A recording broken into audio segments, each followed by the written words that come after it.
Take a quiet moment with me before you do anything else. Because if you are over 60, and you believe your blood sugar is probably fine, there is a very real chance you are making a mistake that many smart, careful people are making right now without realizing it. And the reason this matters is simple. This one misunderstanding can quietly damage your energy, your memory, your heart, and your independence long before any doctor ever uses the word diabetes. What I want to talk to you about today is not meant to scare you. It is meant to protect you. And if you stay with me until the end, you will understand exactly what to watch for, what to ignore, and one gentle adjustment doctors are now encouraging that many people your age have never been told about. Let me ask you something personal, and answer it honestly in your own mind. When was the last time someone explained blood sugar to you in a way that actually made sense for your life now, not the life you had at 40 or 50? Most people I speak to say it has been years. Some say never. Here is the first thing I want you to hear clearly. You can have normal lab numbers and still be harming your body every single day. That sounds uncomfortable, I know. But stay with me, because understanding why this happens will immediately make you feel more in control. Doctors have noticed a pattern, especially in adults over 60. People come in for routine checkups. Their fasting blood sugar looks acceptable. Their A1C might be borderline or even normal. They are told, "You're okay for now." And everyone breathes a sigh of relief. But what those numbers often miss is what your blood sugar is doing after you eat. Not in extreme cases. In ordinary, everyday meals. Breakfast. Dinner. Even foods you believe are healthy. This is one of the open loops I want you to keep in mind. Why post-meal blood sugar matters more as you age, even when fasting numbers look fine. We will come back to this, and when we do, it will connect several dots that may already be troubling you. Now let me say something reassuring. This is not about blame. You did not cause this. Aging changes how your body handles sugar. Muscles become less responsive. Hormones shift. The pancreas works harder than it used to. None of this means you failed. It means your body needs slightly different care now. Many older adults feel frustrated because they are doing what they were told. They eat smaller portions. They avoid obvious sweets. They take walks. And yet they still feel tired after meals, foggy in the afternoon, or unusually hungry late at night. If that sounds familiar, please hear this gently. Those symptoms are not random. They are signals. And they are worth listening to. Here is another common mistake doctors are seeing more often. People assume that if they are not overweight, blood sugar is not their issue. This is especially true among seniors who have always been lean or active. But research increasingly shows that age-related blood sugar problems are not only about weight. They are about timing, muscle health, and how quickly sugar enters the bloodstream. I want you to notice something. I have not told you yet what to do. That is intentional. Because before advice can help, understanding must come first. Otherwise, it feels like another rule to follow, another thing to fail at. Let me explain the problem in plain language. When you eat, your blood sugar naturally rises. That is normal. What is not ideal is when it rises too fast or stays elevated too long. In younger bodies, insulin quickly ushers sugar into muscles where it is used for energy. In older bodies, that process slows down. So even meals that seem reasonable can create spikes that quietly strain your blood vessels, your nerves, and your brain. Here is where many people unknowingly make the mistake doctors are now warning about. They focus only on avoiding sugar, instead of managing how sugar behaves in the body. This leads people to eat foods labeled healthy that still cause sharp blood sugar rises. Things like certain cereals, breads, fruit juices, or even large portions of fruit on an empty stomach. If you are thinking, "I eat that," do not feel alarmed. Feel informed. Because knowledge gives you choices, and choices give you power. Now I want to acknowledge something emotional that often goes unspoken. Many people over 60 feel tired of health advice. They have tried diets. They have followed rules. They have been told different things by different experts. That can create quiet resistance, even fear. If that is you, I want you to relax. Nothing we talk about today requires extreme changes. No cutting out entire food groups. No intense workouts. No rigid plans. In fact, one of the biggest protections for healthy blood sugar at your age has nothing to do with eating less. It has to do with eating smarter and moving at the right time. We will get to that soon. That is another open loop, and it is one many viewers tell me was a turning point for them.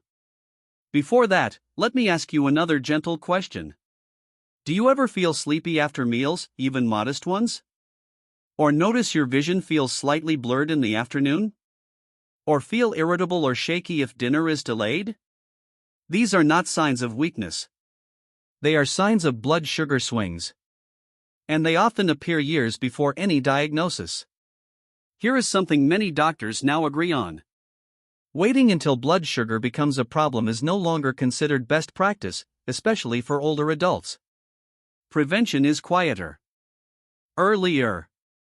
Kinder. That is why there is growing concern about what seems like a small mistake but has big consequences over time. Ignoring post-meal spikes because fasting numbers look fine. I want you to remember this phrase, because it matters. Normal on paper does not always mean calm inside the body. If you remember nothing else from this first part, remember that. Now let me give you a bit of reassurance. The body is remarkably responsive, even later in life. Small adjustments can create meaningful improvements within weeks. Energy improves. Cravings soften. Mental clarity returns. And often, lab numbers follow. But only if the right adjustments are made. And this is where many people unknowingly go wrong. They change the wrong thing. In the next part, I am going to explain exactly what doctors are now paying closer attention to when it comes to blood sugar after 60. I will walk you through why certain healthy habits may no longer be helping you the way they once did.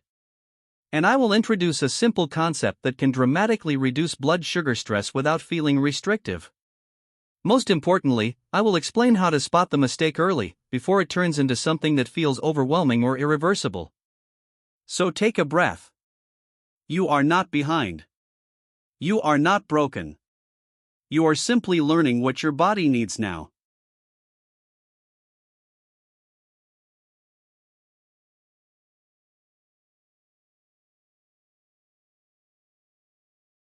Let us keep going, calmly and clearly. I want to start this part by gently correcting a belief many people carry without realizing it. You may have been told for years that as long as your blood sugar numbers are not high, there is nothing to worry about. That advice was once common. But medicine evolves. And today, many doctors are paying attention to something more subtle and more relevant to people in their 60s, 70s, and beyond. They are paying attention to how often your blood sugar swings, not just how high it goes on a lab report. This is important, so let me slow it down. Blood sugar swings are like small waves hitting the shoreline again and again. One wave does not cause damage. But repeated waves, day after day, can quietly wear things down. Blood vessels become less flexible. Nerves become more sensitive. The brain receives uneven fuel.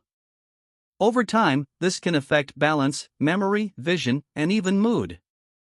Many older adults assume these changes are simply aging.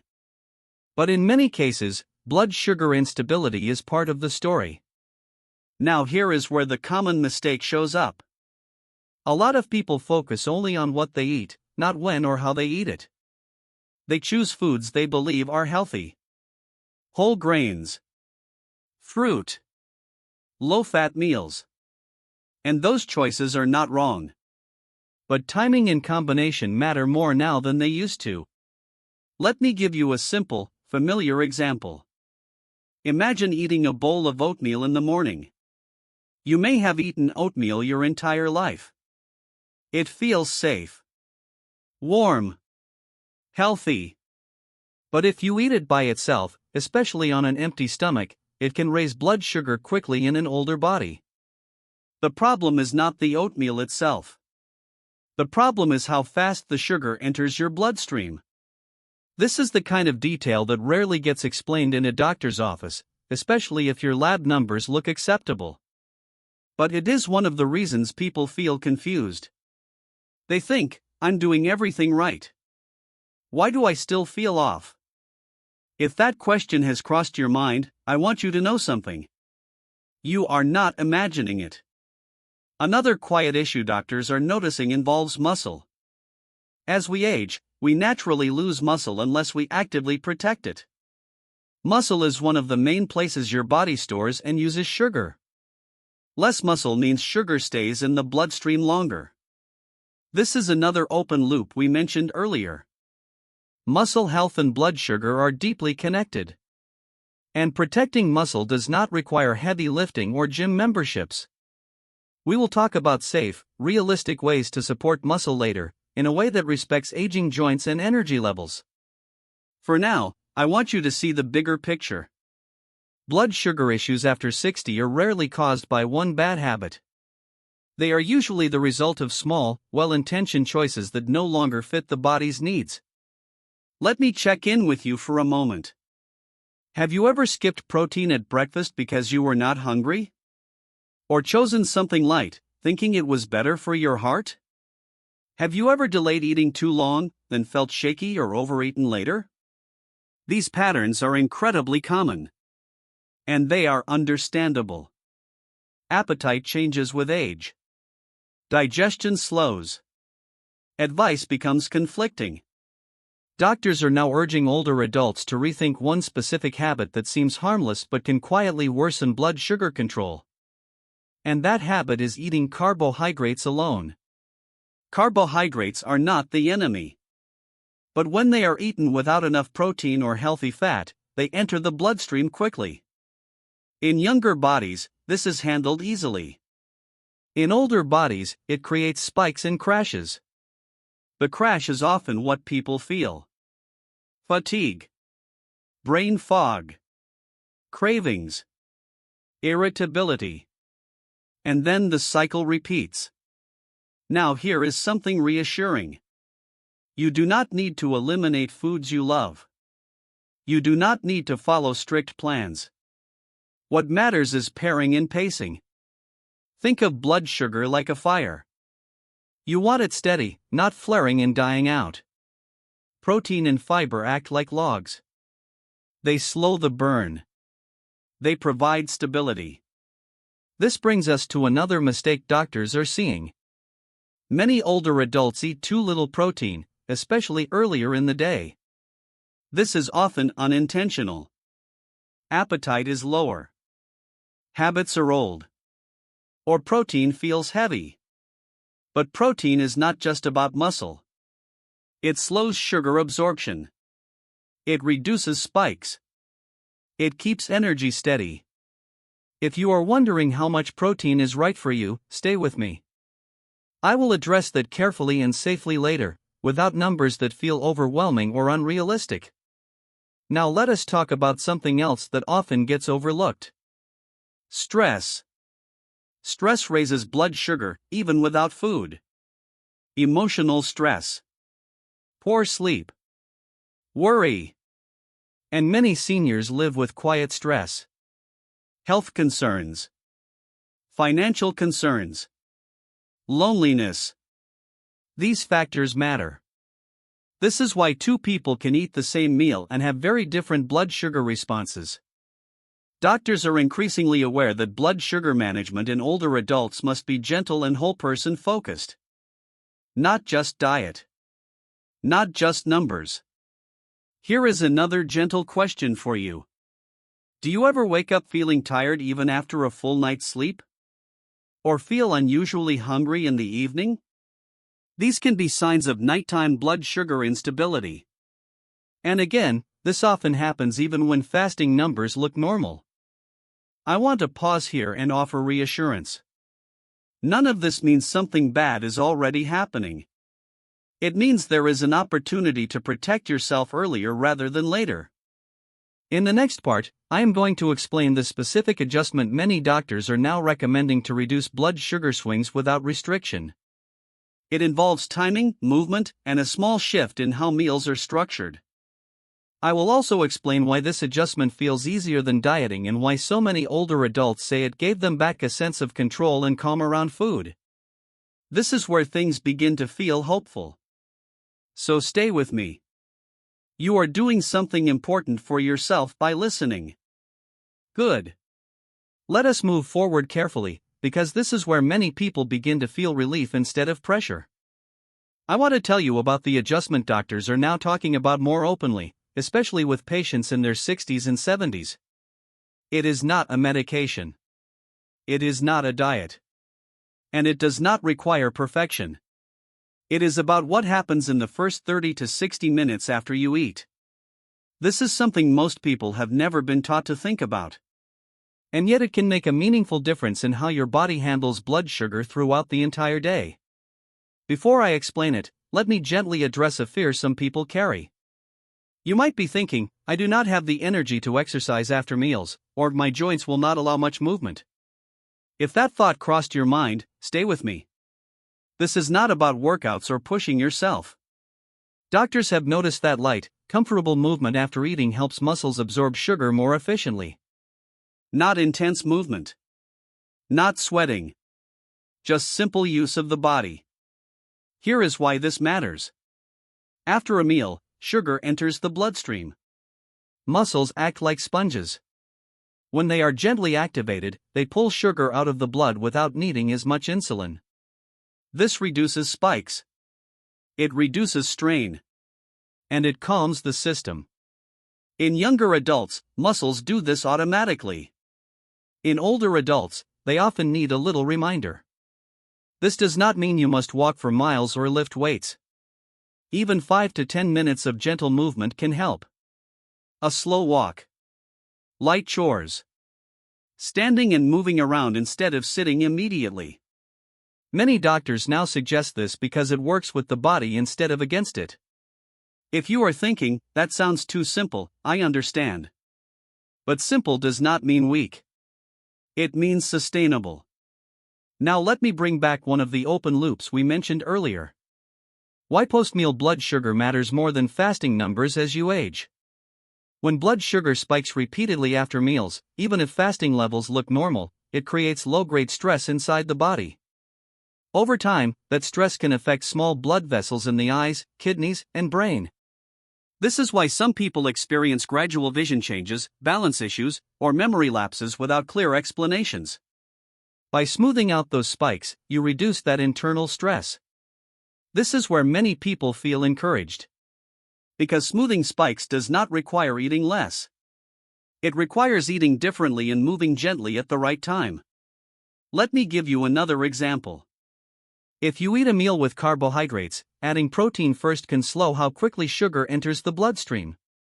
Eating protein and fiber before or alongside carbohydrates helps the body process the meal more calmly. This is not about strict order.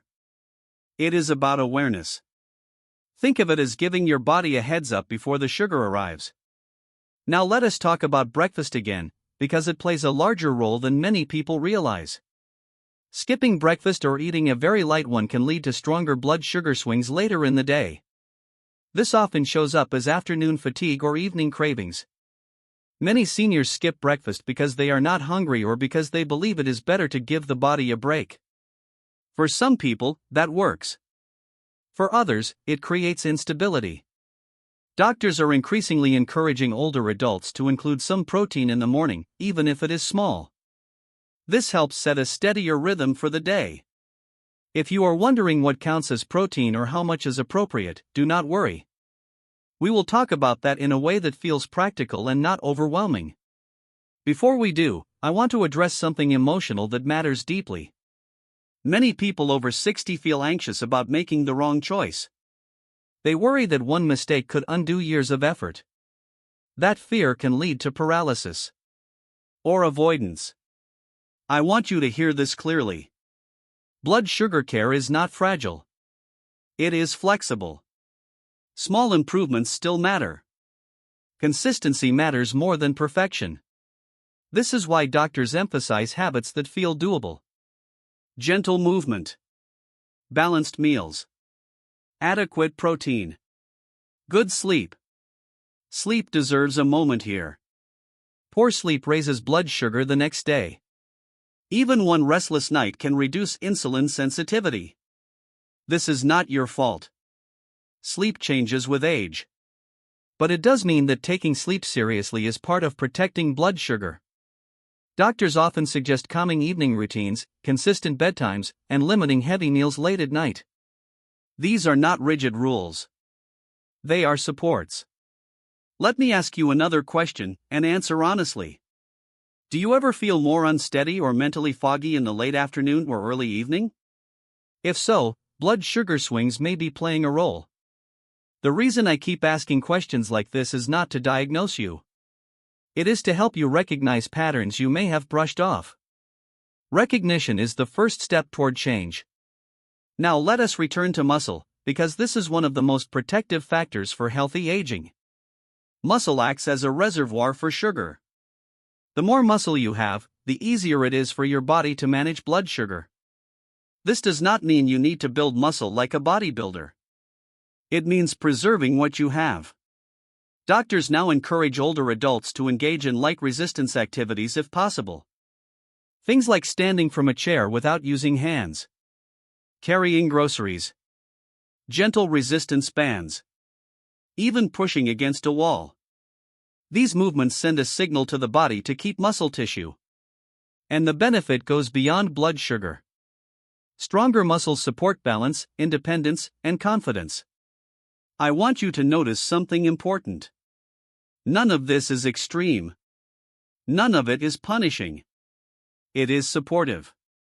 In the next part, I am going to talk about protein in a way that feels realistic for aging appetites.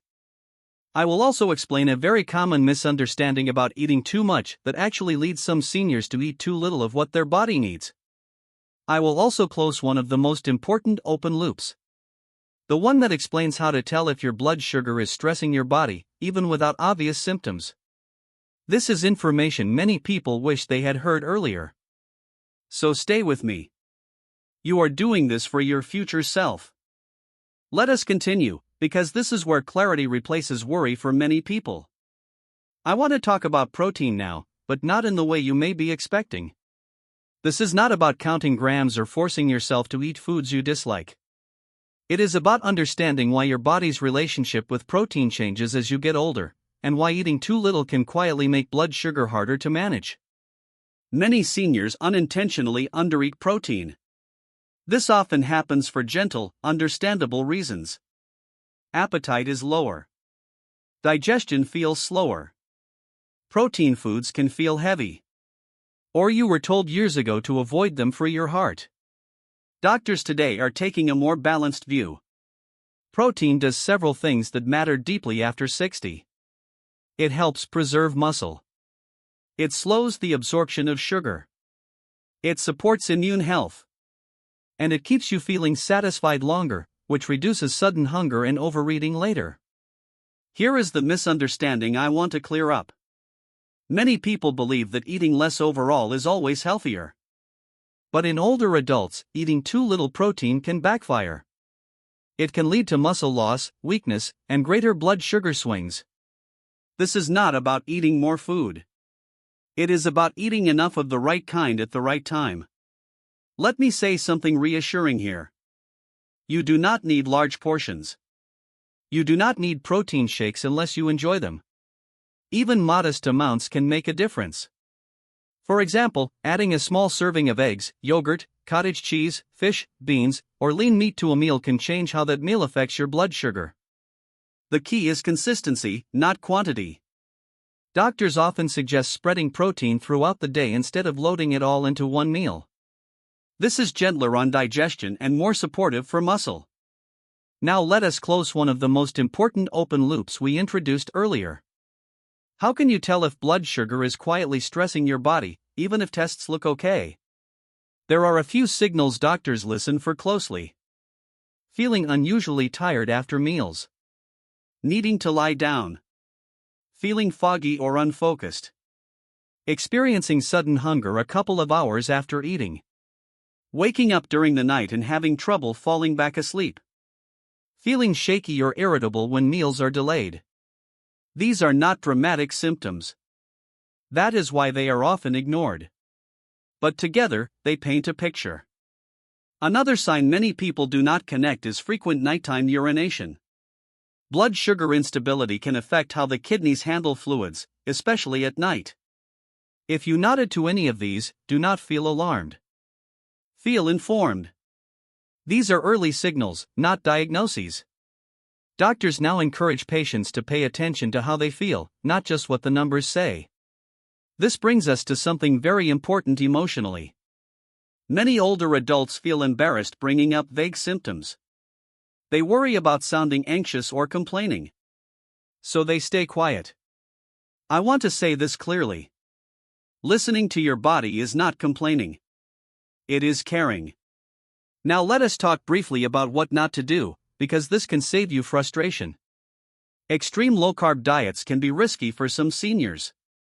They may lead to nutrient deficiencies, low energy, or muscle loss if not carefully managed. That does not mean carbohydrates are harmless. It means balance matters. Similarly, skipping meals regularly can worsen blood sugar swings for many older adults, even if it seems to work short-term. Doctors emphasize stability over restriction. Another area that deserves attention is hydration. Mild dehydration can raise blood sugar levels and make symptoms worse.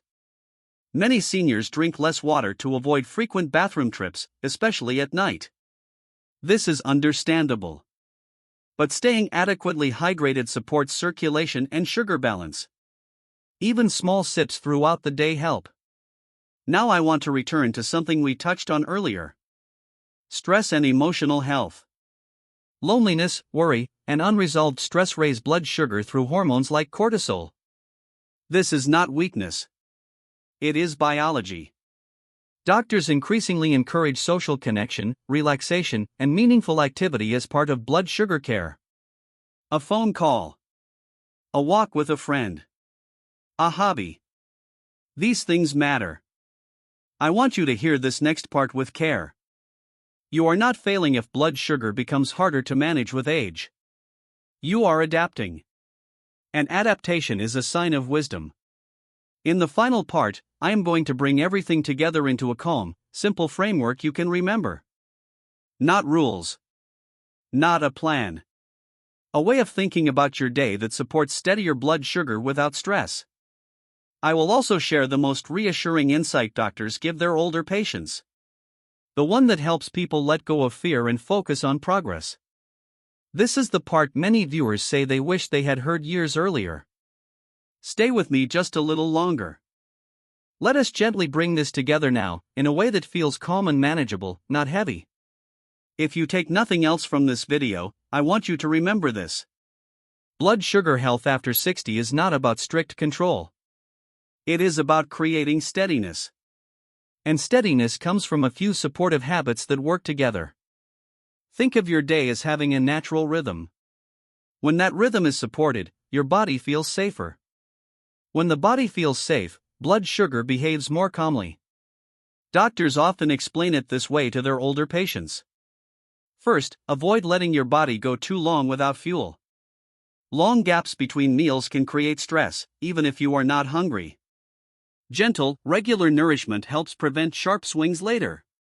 Second, try to include some protein whenever you eat carbohydrates. Not a lot. Just enough to slow things down. This one change alone often reduces post-meal fatigue and fogginess. Third, move your body lightly after meals when you can. Not exercise.